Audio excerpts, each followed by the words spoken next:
Hello friends, ఈరోజు మనం నిమ్మకాయ పచ్చడి చేసుకుందాం. ముందు నిమ్మకాయలు కడుక్కొని తుడుచుకున్న తర్వాత చూపించినట్లుగా కట్ చేసుకోండి. తర్వాత మిరపకాయలు కట్ చేసుకుని ఒక బౌల్లో వేసుకొని కలుపుకోండి. ఇప్పుడు టేస్ట్కి సరిపడంత కల్లుప్పు వేసుకోండి.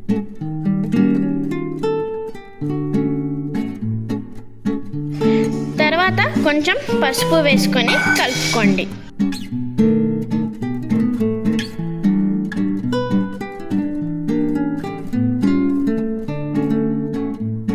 తర్వాత ఒక ప్యాన్లో ఆవాలు, జీలకర్ర, మెంతులు వేసుకొని వేయించుకోండి.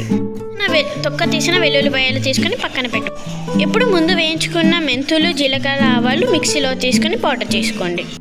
తర్వాత మనం ముందు కలుపుకున్న నిమ్మకాయల్లో ఆ పౌడర్ వేసి బాగా కలుపుకోండి. ఇప్పుడు తాలింపు కోసం ప్యాన్లో ఆయిల్ పోసుకున్న తర్వాత దాంట్లో పోపు గింజలు వేయండి.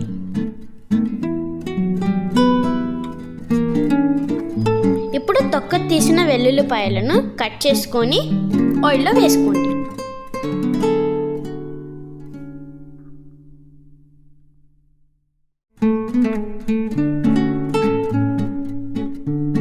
తాలింపు రెడీ అయిన తర్వాత దాన్ని కలుపుకున్న నిమ్మకాయల్లో వేసి కలిపేయండి.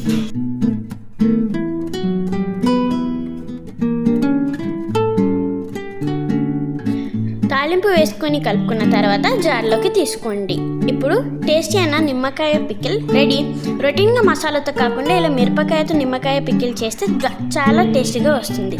ఈ వీడియో నచ్చితే లైక్, షేర్, సబ్స్క్రైబ్ చేయడం మర్చిపోకండి. బాయ్.